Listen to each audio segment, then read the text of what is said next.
Good morning students. आज हम start करेंगे हमारी क्लास 9th की एक्सरसाइज 6.2 का question number first. Question number first आपको गिवन है in figure 6.28 find the value of X and Y and then show that A B is parallel to the C D. A B क्या है, parallel है किसके, सी D के, आपको ये show करना है और एक्स और वाई की क्या करनी है, वैल्यू फाइंड करनी है। आपको यही क्वेश्चन हिंदी में दे रखा है। आकृति 6.28 में एक्स और वाई का मान ज्ञात कीजिए और फिर दर्शाइए कि ए बी समांतर है किसके, सी डी के। ये आपको डायग्राम ऑलरेडी यहाँ पर दे रखा है। अब हम एक्सरसाइज 6.2 का क्वेश्चन नंबर फर्स्ट स्टार्ट करते हैं, जिसमें आपको गिवन है। यहाँ पर जो डायग्राम आपको गिवन था मैंने वही यूज़ किया हुआ है, लेकिन सिर्फ यहाँ पर मैंने ई और एफ एक्स्ट्रा ऐड किया हुआ है। इसको ई और इसको एफ नाम दिया हुआ है और ये आपका जी और एच है, ठीक है। यहाँ पर चूँकि ray A E stand on line G H, मतलब ये जो रे ए ई है ये कहाँ पर है, जी एच पर खड़ी है, मतलब बनी हुई है, ठीक है। और किरण ए ई कहाँ पर है, जी एच पर स्थित है। बात दोनों की एक ही है कि जो ए ई है वो जी एच पर स्थित है।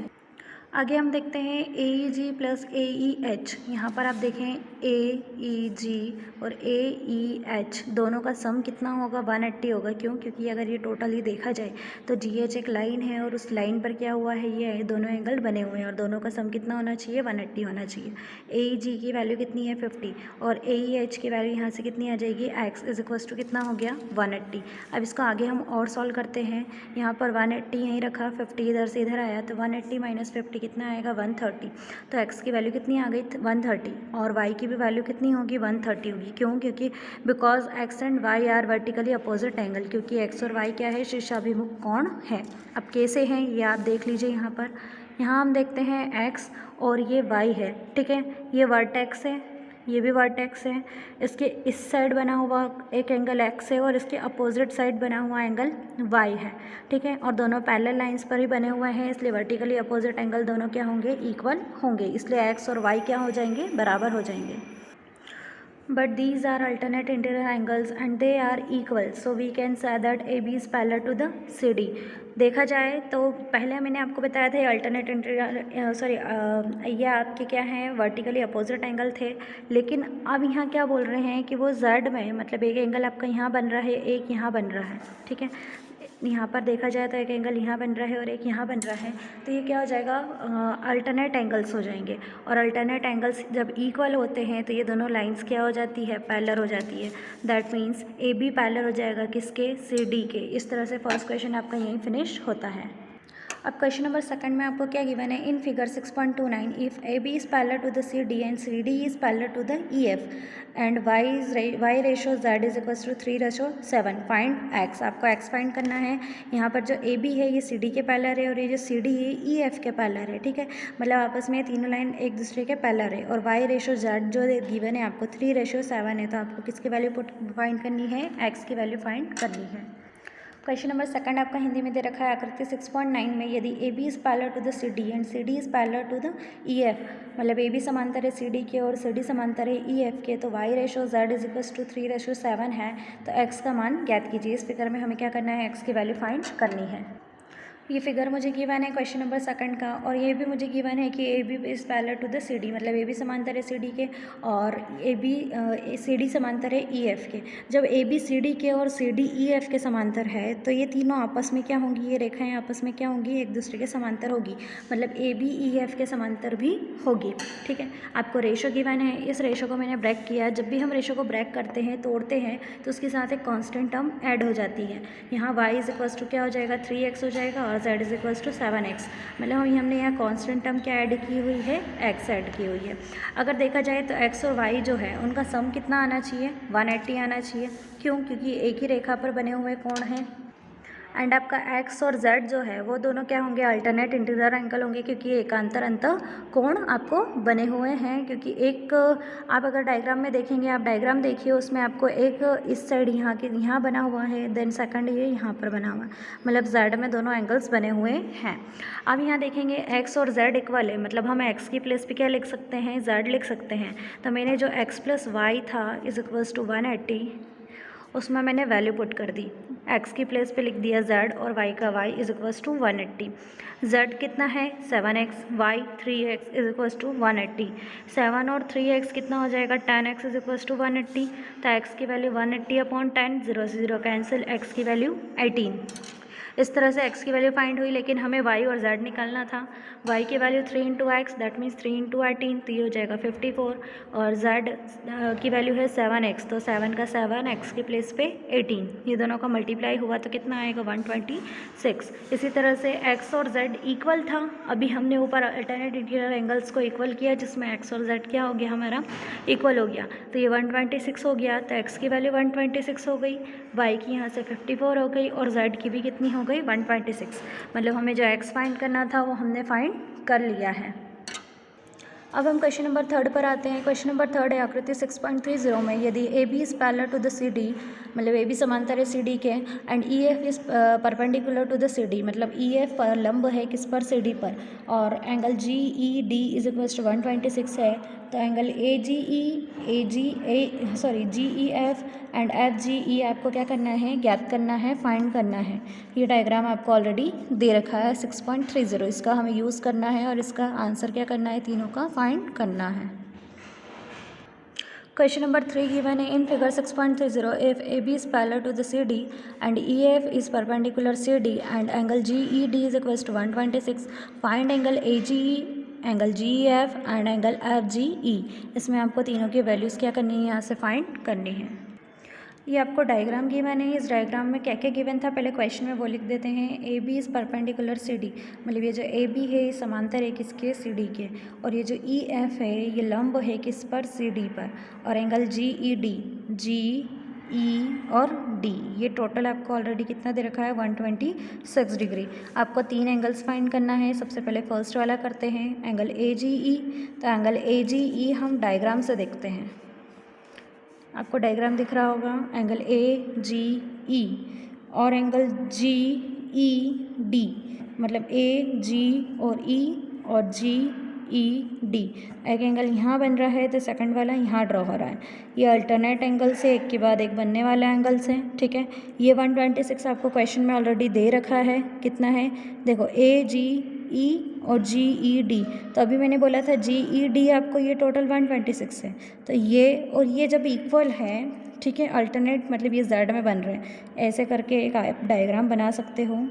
ये हुआ, फिर ऐसे, मतलब एक एंगल यहाँ ड्रॉ हो रहा है और एक यहाँ हो रहा है, तो ये अल्टरनेट बन रहे हैं एंगल्स। तो इन दोनों एंगल्स, ये दोनों एंगल्स क्या होंगे, इक्वल होंगे। जब ये 126 है तो ये भी कितना होगा 126 ही होगा।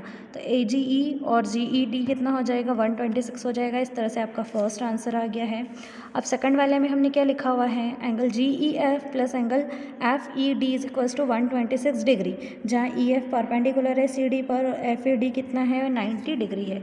अब ये देखते हैं कैसे होता है, जी ई एफ, जी ई और एफ, एक ये एंगल हो गया, और F E D, F E D, मतलब जी ई एफ ई डी, ये इतना एंगल और ये टोटल, इनका टोटल सम कितना है 126 डिग्री है।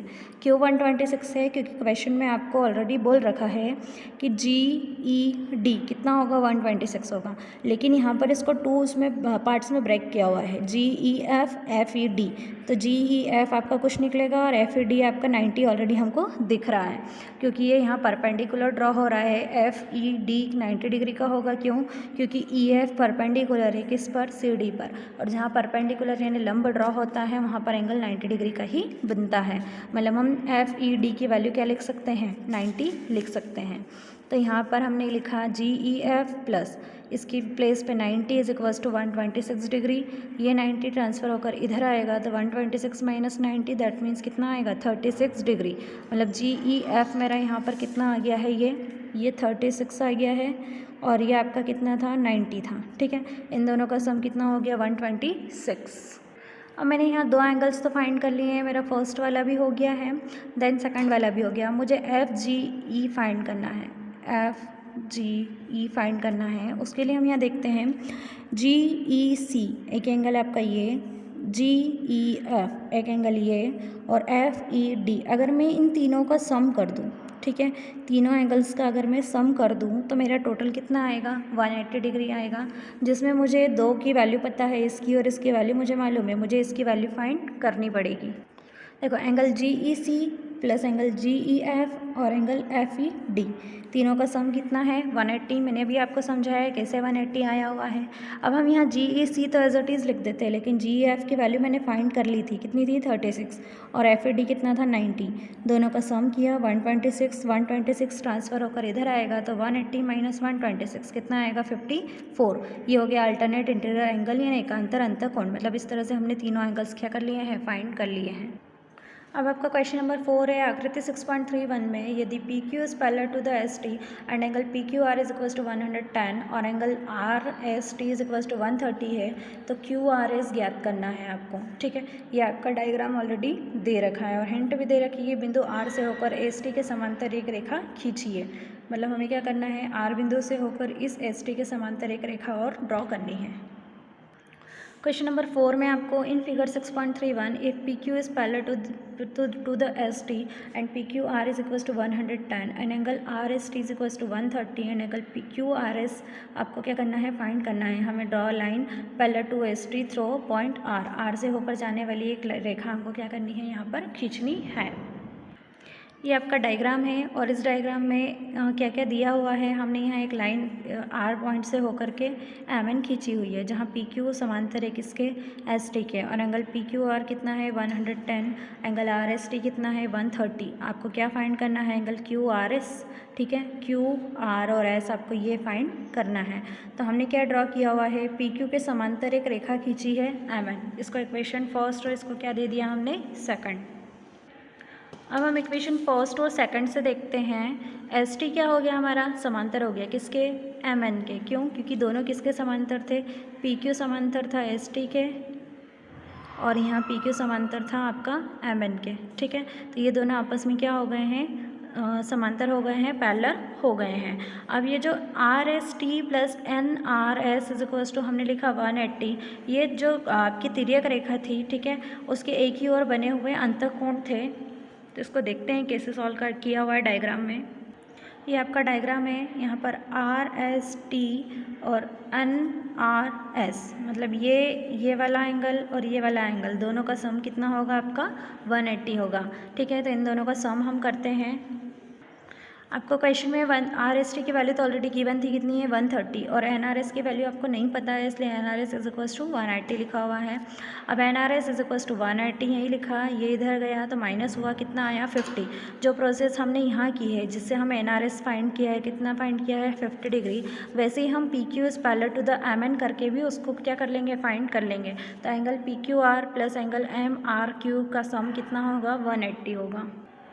ये जो आपकी लाइन है, ठीक है, इसके थ्रू हमने सम किया था एक। अब इधर से जो PQ है, PQ क्या है, पैरेलल है किसके, MN के। तो यहाँ पर जो एंगल बन रहा है ये वाला, ये 110 और ये जो R एंगल जो है ये मैंने फाइंड करके बाद में लिखा हुआ था। इन दोनों का सम भी कितना होगा आपका 180 होगा, क्योंकि ये इस लाइन के इंटीरियर साइड में बन रहा है। आपका PQR कितना है 110 है, plus angle MRQ is equals to 180। MRQ as it is लिखा 180, ये इधर से इधर माइनस हुआ तो 180 में से 110 को माइनस किया तो कितना आया 70 आया है, जिससे हमने MRQ की वैल्यू फाइंड कर ली है। अब इस डायग्राम में आप देखें, यहाँ पर हमने ये एक वैल्यू ये फाइंड की हुई है, एक ये वाली फाइंड की है। NRS फाइंड किया हुआ है, MRQ फाइंड किया हुआ है। हमें फाइंड क्या करना था, QRS फाइंड करना था। अगर देखा जाए तो हम तीनों का अगर सम देखें तो MN एक लाइन है, एक रेखा है और उसका मिड पॉइंट क्या है, R है, मध्य बिंदु R है, और यहाँ से जो टोटल एंगल बनेगा वो 180 का बनेगा। मतलब 70 और 50 को अगर सम करते हैं और 180 में से माइनस करते हैं तो हमारे ये वाला आंसर आ जाएगा। तो यही प्रोसेस हम यहाँ करते हैं। MRQ plus QRS plus NRS is equals to क्या हो जाएगा 180 डिग्री हो जाएगा। MRQ कितना है आपका 70, QRS आपको फाइंड करना है और NRS अभी फाइंड किया था कितना था 50 था, इज इक्वल्स टू 180। 70 और 50 को प्लस किया 120 plus QRS is equals to 180। QRS यहीं रखा है, इसको इधर ट्रांसफर किया, 180 माइनस 120 कितना हो गया आपका 60। तो QRS आपका कितना आ गया 60 फाइंड हो गया है। अब इस एक्सरसाइज का last question in figure 6.32 if AB is parallel to the CD and angle APQ is equals to 50 degree and angle PRD is equals to 127 degree. आपको X और Y फाइंड करना है, ये क्वेश्चन आपको दे रखा है। क्वेश्चन नंबर 5, आकृति 6.32 में यदि ए बी समांतर सी डी है और angle A P Q 50 degree और angle P R D 127 degree है तो एक्स और वाई का मान आपको ज्ञात करना है। ये आपका फिगर है। क्या गिवन है? दिया हुआ है ए बी समांतर है सी डी के, ए पी क्यू 50 डिग्री है, पी आर डी 120 है। आपको एक्स और वाई फाइंड करना है। यहाँ से एक्स और यहाँ से वाई निकालना है आपको, ठीक है। और ये सारी वैल्यूज़ आपको दे रखी है। आपका एंगल ए पी क्यू क्या होगा? एक्स होगा। एक्स क्यों होगा? ये 50 डिग्री है, ये अल्टरनेट इंटीरियर एंगल से इसको सॉल्व करके दिखा देती हूँ डायग्राम में। ये आपका ए पी और क्यू है। अगर ये 50 है तो ये भी क्या होगा? एक्स की वैल्यू 50 होगी, क्योंकि ये अल्टरनेट एंगल से एक के बाद एक बनने वाला एंगल से, इसलिए दोनों ये 50 है तो इसकी वैल्यू भी कितनी आएगी? आपकी 50 आएगी। देन आगे देखते हैं, angle A P Q plus Y is equal to angle P R D है। ए पी क्यू की वैल्यू है 50, वाई का वाई, पी आर डी कितना है? 127 है। इन दोनों का सम कितना है? इसके इक्वल आ रहा है। वाई यहीं रखा, 50 को इधर ले जाकर माइनस किया तो कितना आया? 77 डिग्री आया। अब ये A P Q plus Y is equal to angle P R D कहाँ से आया? ये आपको समझा देते हैं। यहाँ ए पी क्यू कितना दिख रहा है? यहाँ पर ये 50 दिख रहा है, ठीक है। और यहाँ पर ए पी क्यू, और अगर हम ये टोटल इसको देखें तो 50 प्लस क्या है आपका? ये वाई है। हम ए पी क्यू पूरा ले रहे हैं, इसलिए 50 प्लस ये वाई होगा। ये एक एंगल और इसके बाहर वाला ये जो एंगल है ये दोनों अल्टरनेट एंगल हो गए। इन दोनों का सम किसके इक्वल होगा? इसके इक्वल होगा। इसीलिए हमने ये वाली स्टेप लिखी है कि A P Q plus Y is equals to P R D. A P Q 50 plus Y is equals to 127। इस तरह से हमने इसको सॉल्व किया और 6.2 आपकी यहीं फिनिश होती है।